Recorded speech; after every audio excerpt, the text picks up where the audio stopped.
tassa bhagavato arahato samma sambuddhassa. Namo tassa bhagavato arahato samma sambuddhassa. Namo tassa bhagavato arahato samma sambuddhassa. Asewana ca balanang pandita nanca sewana puja ca puja nianang etam manggala mutamanti ti. Tidak bergaul dengan orang dungu, bergaul dengan para bijaksanawan, menghormati mereka yang patut dihormat, itulah berkah utama. Manggala Sutta.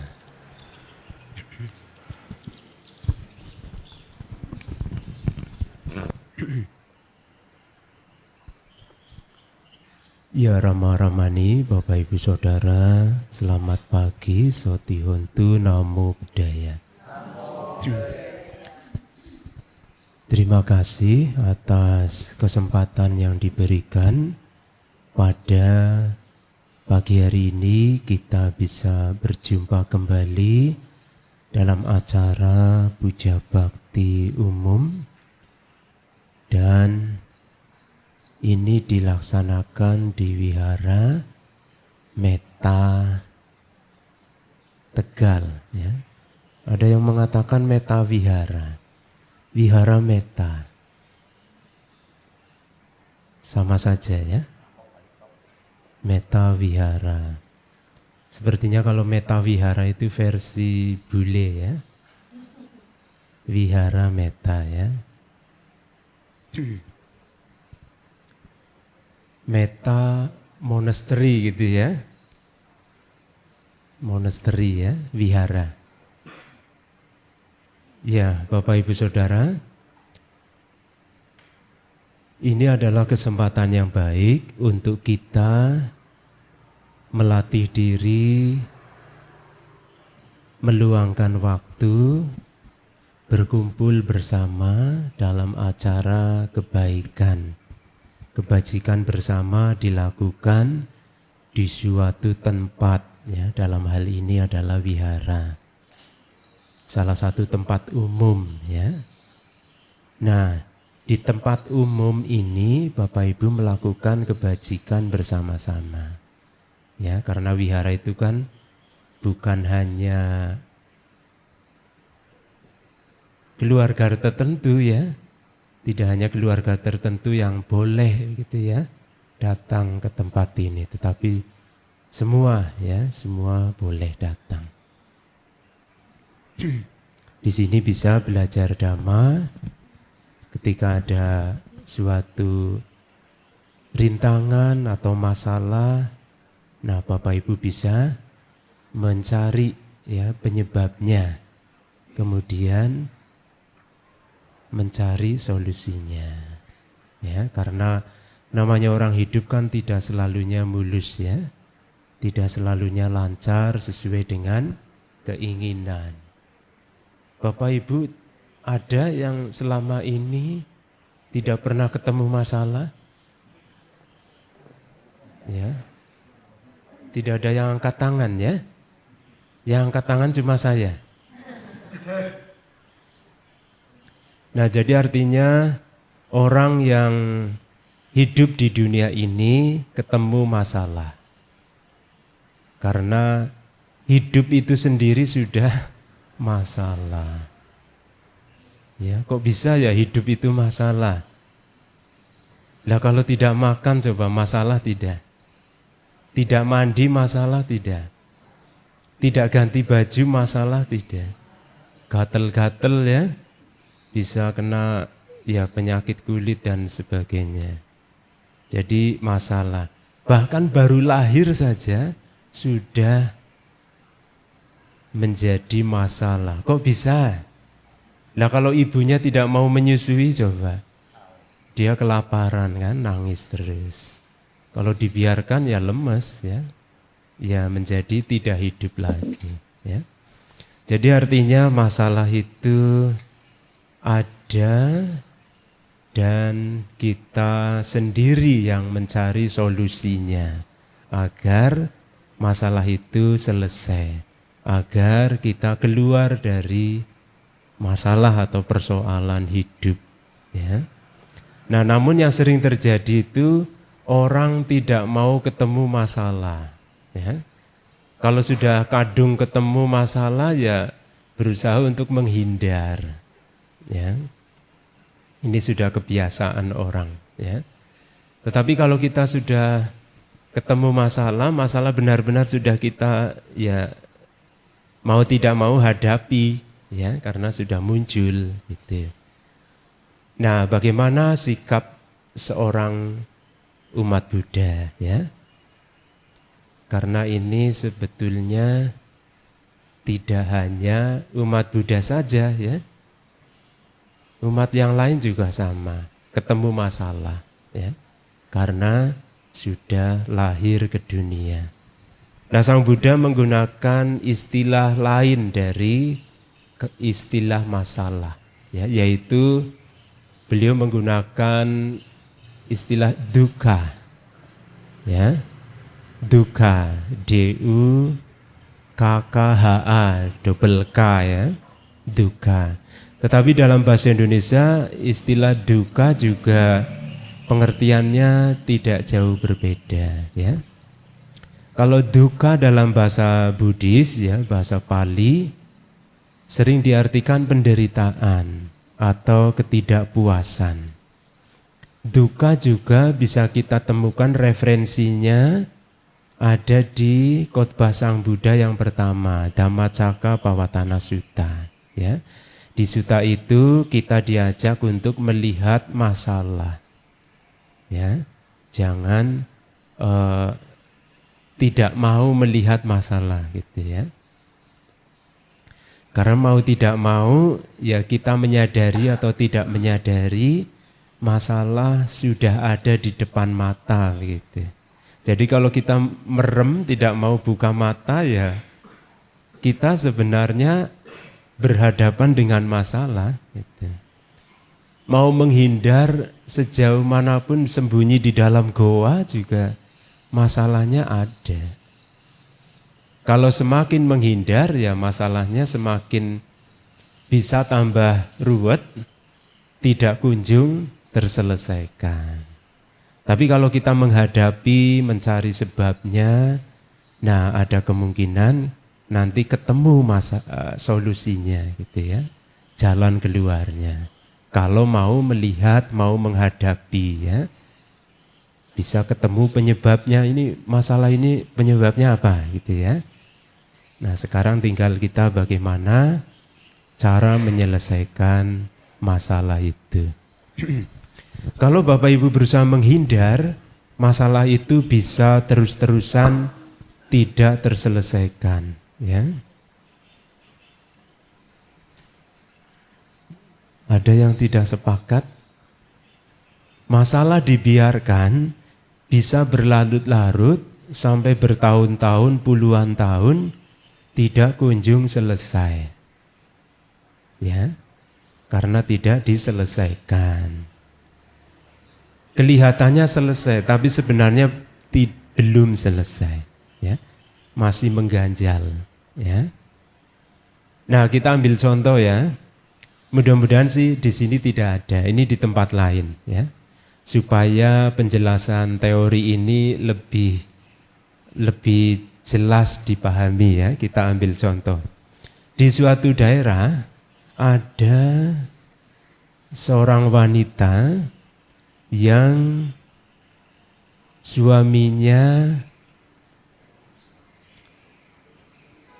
kalau pergi itu tidak kunjung pulang.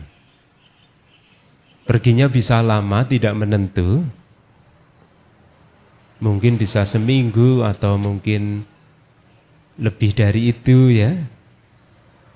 Nah, ya kemudian istri dan anaknya kan bertanya-tanya, ini Bapak pergi kemana, urusan apa gitu ya. Nah, kemudian pulanglah suaminya ya. Pulang sampai rumah ya ditanya mana hasilnya gitu ya. Nah, kalau suami tidak menyampaikan, tidak memberikan nafkah kepada istri dan anak, ya ini menjadi masalah ya, karena kebutuhan hidup berkeluarga kan terus-terusan ya. Terutama sandang, pangan, papan gitu ya, tempat tinggal. Makan ini terutama ya.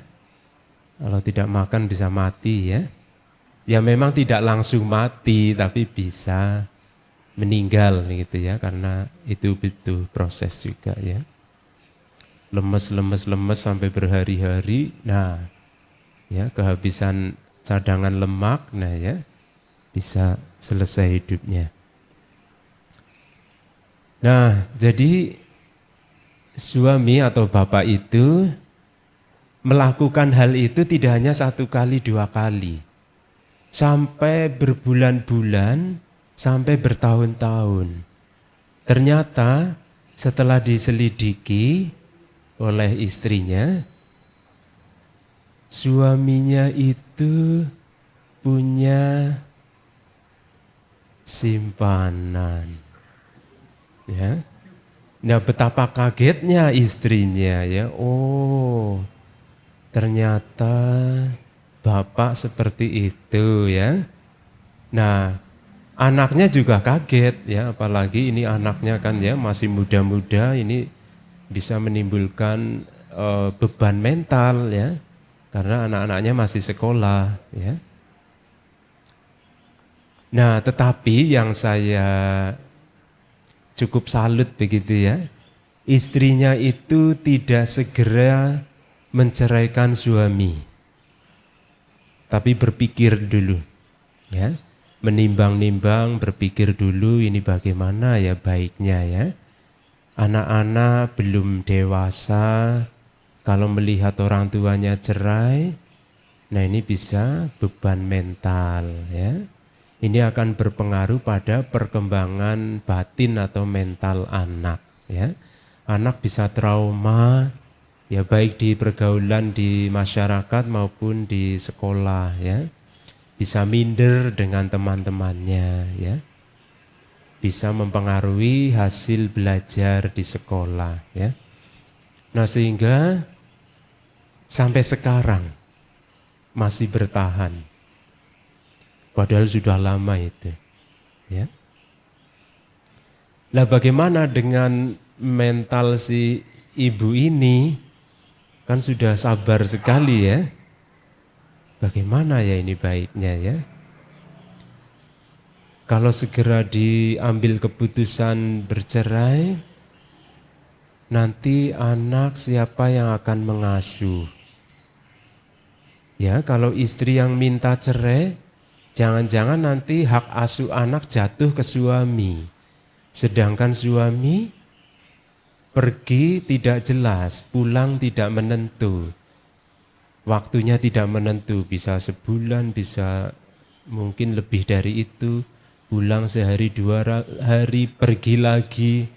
Pulang kadang-kadang tidak memberikan hasil ya. Nah, ini bagaimana dapur bisa mengebul kalau tidak memberikan nafkah. Nah, jadi masih disabar-sabari gitu ya. Sabar ya. Nanti kalau suami pulang ada hasil ya diterima begitu ya. Kalau tidak ada hasil ya bersabar gitu ya. Sambil istri ini usaha sendiri ya. Apakah usaha ikut orang begitu ya, atau misalnya kalau ada orang yang butuh tenaga ya, bantu-bantu masak begitu ya. Orang hajatan kan butuh tenaga untuk masak ya. Nah, dari kesabaran seperti itu sampai anaknya terus berkembang, sekolahnya juga tidak terganggu, ya, sampai anak yang pertama sudah lulus kuliah. Nah, ini suatu kemajuan ya, di tengah persoalan hidup antara suami dan istri, salah satu anaknya bisa lulus kuliah ya. Kemudian anak yang kedua juga sedang kuliah. Nah, ini kan termasuk kabar menggembirakan ya.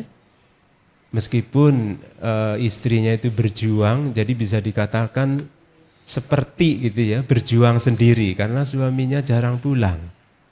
Jadi yang bertahan begitu ya, yang mempertahankan hidup berumah tangga bagaimana supaya tidak kacau begitu, istrinya ini ya, dengan penuh kesabaran ya, pengertian begitu ya, walaupun ya hatinya sudah hancur ya, itu sebenarnya sudah hancur sekali. Pernah menyampaikan ke saya, Bante, saya sebenarnya sudah kehabisan air mata gitu ya. Yaitu penyampaiannya ya. Ya artinya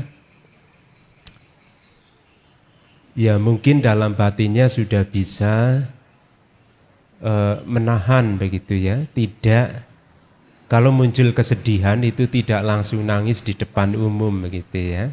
Bisa mengendalikan emosinya gitu. Ya kalau mengingat keburukan suaminya gitu ya. Nah, Bapak Ibu Saudara, jadi intinya adalah di tengah persoalan, masalah, halangan yang menghadang dalam kehidupan sehari-hari, kita perlu sekali melihat masalah itu, kemudian mencari ya, bagaimana solusinya ya.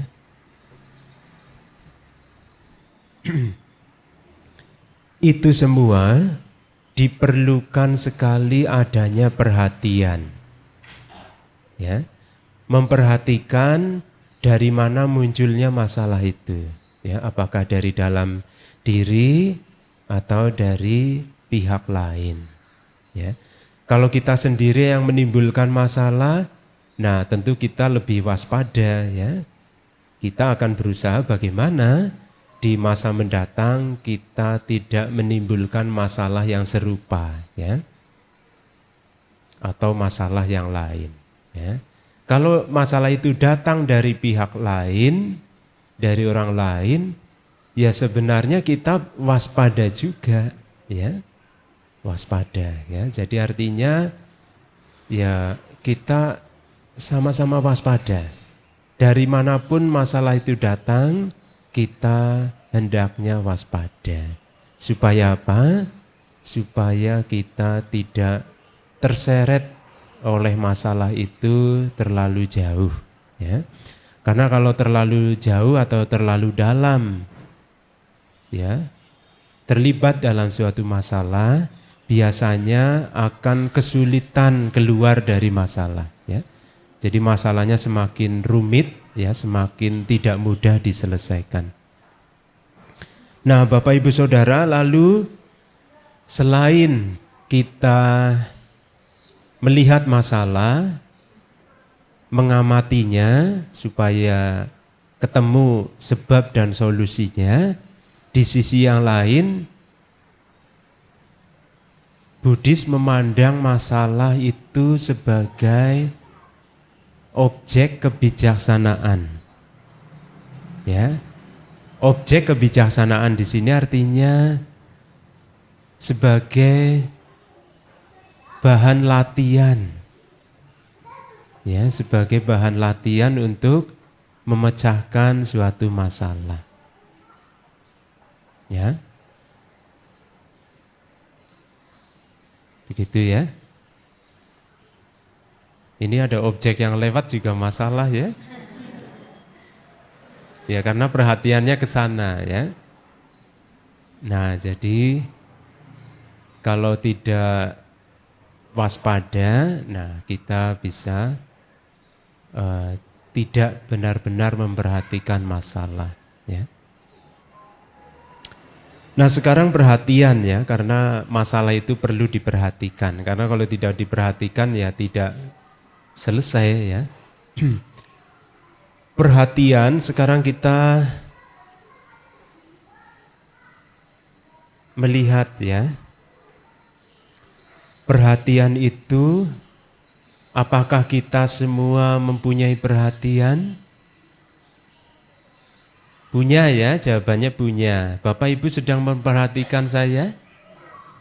Nah, jadi jelas ya, kita semua mempunyai perhatian.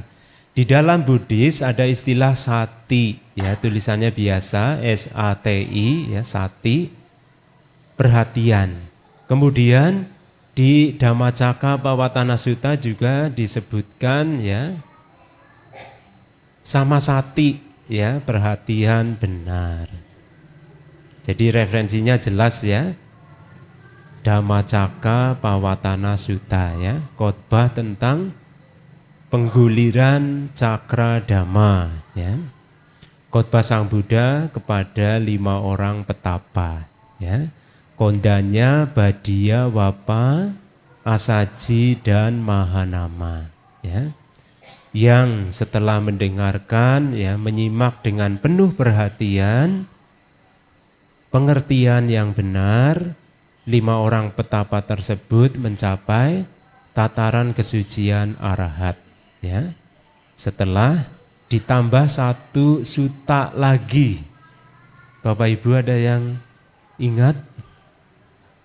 Anatta Lakkhana Sutta. Yang ingat cuma 1 orang ini ya. Nah sekarang bisa diingat kembali ya. Selain Dhammacakkappavattana Sutta, juga Anatta Lakkhana Sutta. Ya, jadi khotbah tentang sifat bukan diri gitu ya, anatta ya. Anicca, dukkha, anatta. Jadi anatta ini temennya anicca dan dukkha ya. Jadi artinya 3 karakteristik umum gitu ya.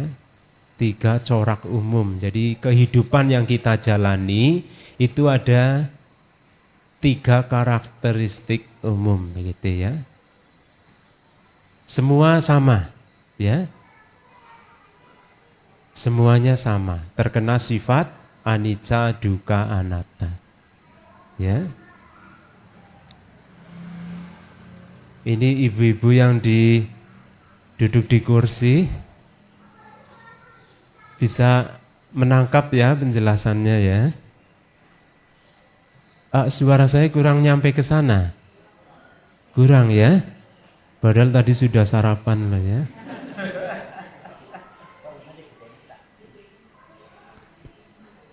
Iya maksudnya kalau kurang kencang saya tambah volume ya.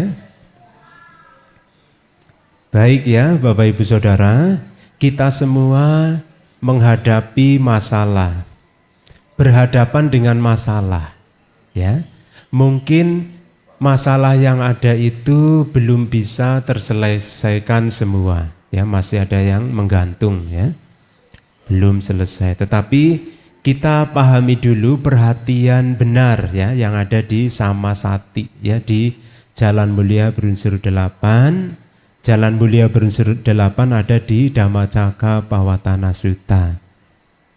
Ya, Dhammacakkappavattana Sutta ada di buku Parita Suci, nanti Bapak Ibu bisa membaca kembali ya.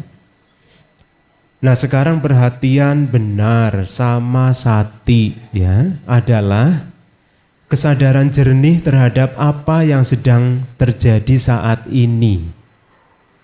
Kesadaran jernih. Jernih itu kan kalau saya mendengar kata jernih itu menjadi ingat air yang kita minum ya. Air mineral yang kita minum kan jernih ya, tidak berwarna begitu ya. Jernih. Jadi tembus pandang ya. Kesadaran jernih terhadap apa yang sedang terjadi saat ini. Yang terjadi saat ini apa? Penyampaian dhamma ya. Jadi Bapak Ibu memperhatikan materi dhamma yang sedang disampaikan, begitu ya, memperhatikan gitu ya,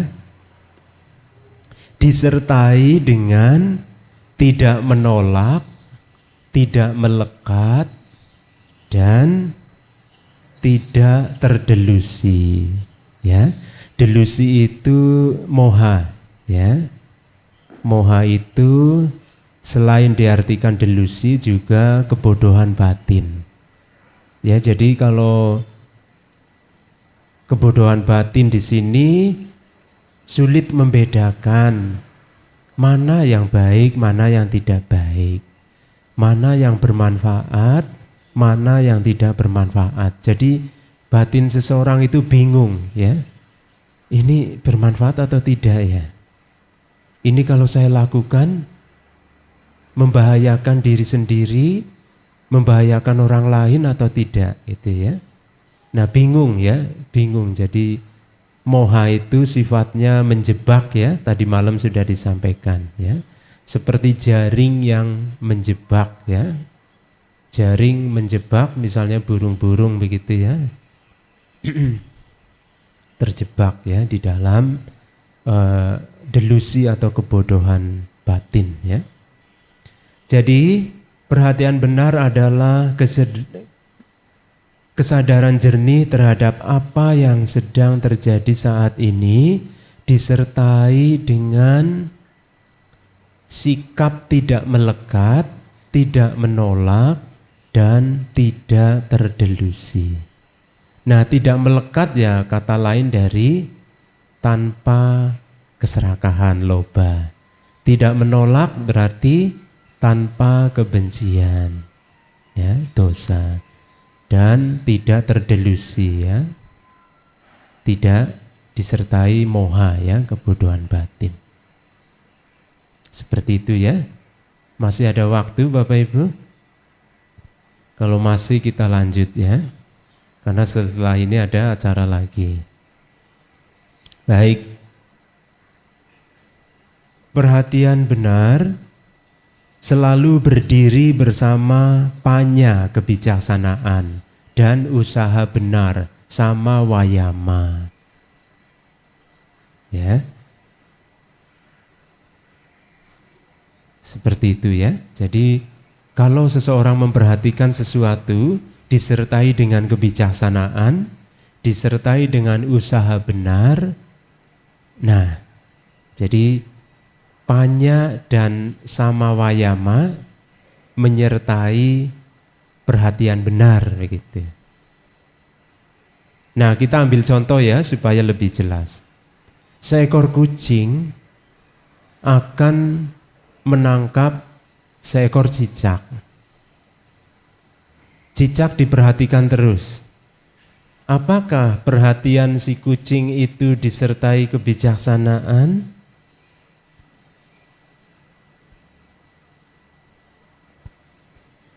Panya kebijaksanaan? Iya. Ada yang geleng kepala, ada yang iya. Ini kontradiktif ya. Nah, rombongan yang sana coba. Ibu-ibu. Perhatian benar disertai dengan kebijaksanaan dan usaha benar. Kita ambil contoh kucing yang memperhatikan cicak karena akan ditangkap kemudian biasanya dimakan ya. Apakah kucing di situ memperhatikannya disertai kebijaksanaan? Tidak ya? Tadi iya. Kan kucingnya itu kan mau berburu, Pak. Berburu. Dia tahu ada cicak begitu. Iya. Dia tahu dia itu makanan. Terus? Kalau secara dunia kucing bener loh, dia kan makan. Dia kucing ngomongnya. Pertanyaannya kebijaksanaan, bukan benar atau salah. Oh iya. Nggak punya pikiran. Kalau menurut manusia itu enggak berbulu soalnya. Tapi udah ya, mau ya. Kucing. Nah, kalau sekarang kita udah kucing. Coba, Bahasanya kucing. Pertanyaannya bijaksana. coba yang pakai kemeja kuning, coklat ya. Ada pendapat lain?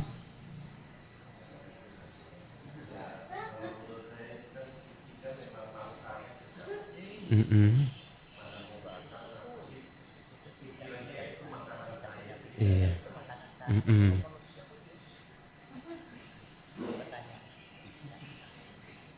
Iya. Cicak itu makanannya ya. Iya. Baik. Tetapi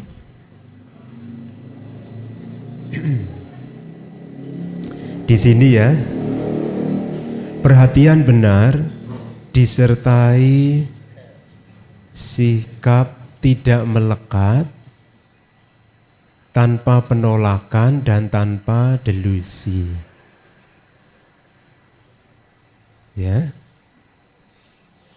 Di situ ada kemelekatan tidak? Ada ya? Ada penolakan tidak? Ada potensi ada, penolakan ada. Artinya bagaimana? Kucing itu tidak mau kehilangan mangsanya, gitu ya. Ya, jadi menolak, tidak mau gitu ya. Saya tidak mau sampai gagal gitu ya. Ini mangsa saya gitu ya. Nah, sehingga di situ yang dari penjelasan seperti ini, maka di situ ada kemelekatan, ada keserakahan begitu ya. Ada kebencian juga, ada delusi juga ya. Nah, berarti untuk tidak atau untuk sampai tataran yang setinggi ini, ya tentu saja ya butuh usaha latihan yang terus-menerus ya. Kalau kita mengacu pada Samadhi Sutta ya, Majjhima Nikaya 9, di situ disebutkan ada 10 perbuatan yang tidak bermanfaat dan 10 perbuatan yang bermanfaat ya. Di sini sudah pernah disampaikan belum ya? Belum ya? Nah, jadi Bapak Ibu Saudara, 10 perbuatan yang tidak bermanfaat menurut Samadhi Sutta. Yang pertama, membunuh makhluk hidup. Yuk Bante, sanak keluarga saya itu loh, membunuh makhluk hidup tiap hari bisa untuk menafkahi keluarga. Bukankah itu bermanfaat? Ayo. Bagaimana itu? Ya, misalnya potong ayam begitu ya, misalnya. Begitu ya, bisa untuk menafkahi keluarga. Baik Bapak Ibu Saudara, di sini ya dalam contoh ini tampaknya seperti itu ya. Kelihatannya memang bisa untuk menghidupi keluarga, menafkahi keluarga. Tetapi di balik peristiwa itu ada bahaya yang sangat besar yang mungkin tidak disadari oleh pelakunya, ya, yang membunuh ayam tersebut tiap hari. Bahaya apa itu? Keserakahan, ya. Menuruti api nafsu keserakahan, tanha, tidak terkendali sehingga dia terbakar oleh api nafsu keserakahan. Ya, begitu ya. Kalau api fisik kan membakar lilin dupa ya, ini contoh api fisik ya. Tapi kalau api yang sifatnya batiniah, ya api nafsu keserakahan itu, ya, api tanha ya, nafsu keinginan yang sering menimbulkan masalah. Jadi yang pertama, dia sudah terbakar oleh api nafsu keinginannya. Dia tidak ada usaha untuk memadamkan api keserakahan itu, sehingga apinya terus berkobar. Mengapa terus berkobar? Karena dia tidak ada usaha untuk menyadari ya, bahwa keserakahannya itu bisa menimbulkan masalah. Ya.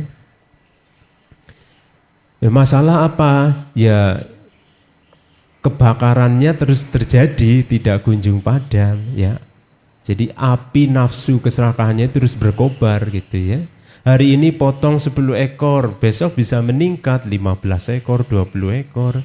20 ekor kok laku semua, ya lusa bisa ditingkatkan lagi. Nah itu artinya api keserakahannya itu terus meningkat. Ya. Tetapi Bapak Ibu Saudara, di sini berkaitan dengan makhluk hidup. Ini yang kentara sekali masalahnya gitu. Jadi artinya kalau sebisa mungkin begitu ya, sebisa mungkin tidak melibatkan terbunuhnya makhluk hidup begitu. Sebisa mungkin usaha yang tidak melibatkan penderitaan makhluk lain ya.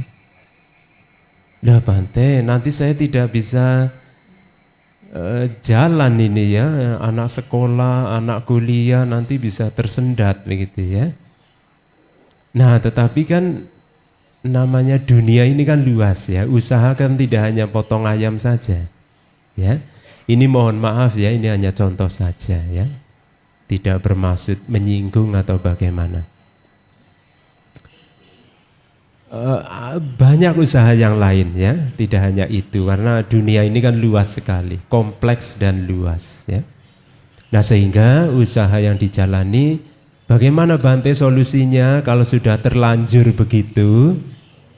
Cari usaha yang lain, tetapi pelan-pelan ya, jangan langsung toktel begitu ya, langsung berhenti seketika, jangan ya.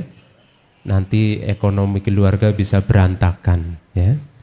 Nah nanti kalau sudah ketemu solusi yang lain yang sekiranya sudah mantap, sudah bisa diandalkan, usaha yang baru, nah maka usaha yang lama ini pelan-pelan ditinggalkan ya. Saya kira itu ya. Masuk akal tidak? Masuk akal? Ya, pelan-pelan ditinggalkan, jangan langsung set berhenti seperti orang bawa kendaraan gitu ya, set langsung berhenti bisa jungkir balik. Ya, kecelakaan. Nah, supaya tidak kecelakaan, direm pelan-pelan ya. Nah, Bapak Ibu Saudara, perhatian benar selalu berdiri bersama kebijaksanaan dan usaha benar. Begitu ya. Jadi apapun yang kita lakukan, berusahalah untuk selalu menghadirkan perhatian benar. Apa yang sedang kita lihat, apa yang sedang kita dengar begitu ya. Apa yang sedang kita hirup begitu ya. Apa yang sedang kita rasakan melalui indera lidah ya. Makanan, minuman ya. Misalnya ini makanannya terlalu banyak garam ini. Siapa yang masak ini? Nah, tidak langsung marah-marah ya, tetapi disertai dengan kebijaksanaan dan usaha benar. Jadi tidak langsung reaktif gitu ya. Ada perhatian di situ. Nah, Bapak Ibu Saudara, melihat masalah sebagai objek kebijaksanaan. Pertama, kita menumbuhkan perhatian benar yang di situ disertai dengan banyak kebijaksanaan dan usaha yang benar. Usaha yang benar, Bapak Ibu masih ingat? Ada 4 aspek. hal-hal atau sesuatu yang belum muncul di dalam diri kita dicegah supaya tidak muncul. Yang kedua, hal-hal atau sesuatu atau kualitas-kualitas mental yang tidak baik yang sudah muncul di dalam diri kita, berusahalah untuk dihapus ya, jangan diikuti. Kalau diikuti nanti bisa bertambah karma buruk ya, bisa bertambah penderitaan. Ya, misalnya tadi malam disampaikan keinginan pada harta bisa menimbulkan korupsi ya. Orang bisa melakukan korupsi begitu ya. Keinginan pada harta bisa menyebabkan orang melakukan korupsi. Menurut Bapak Ibu bagaimana? Nyata ya? Nyata. Fakta ya. Tetapi kalau keinginan pada harta ini dikendalikan, korupsi kemungkinan tidak dilakukan. Mengapa? Karena ada pengendalian diri ya. Keinginannya dikendalikan. Begitu. Ya. Jadi artinya kita boleh punya keinginan karena memang lumrahnya orang hidup itu punya keinginan, tetapi yang menjadi penting adalah sikap mengendalikannya itu. Jadi tidak diumbar begitu ya. Muncul keinginan ingin korupsi diikuti, diumbar. Tidak ada usaha untuk mencegah. Akhirnya ya terjadilah ya korupsi. Ya kalau tidak ketangkep KPK, nah kalau ketangkep ya masuk penjara ya. Jadi keinginan sering menimbulkan masalah ya. Ini keinginan yang buruk.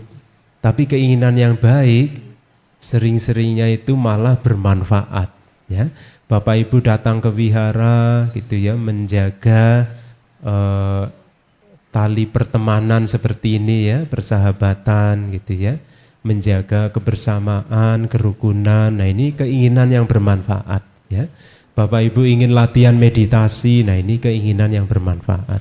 Bapak Ibu ingin mengadakan bakti sosial misalnya ya, bulan depan bakti sosial donor darah misalnya, ini keinginan yang bermanfaat ya.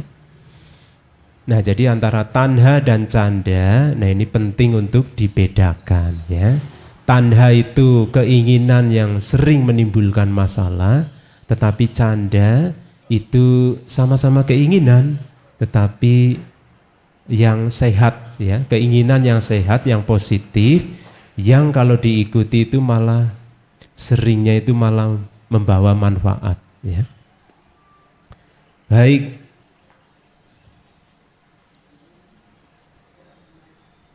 Saya kira cukup ya Bapak Ibu.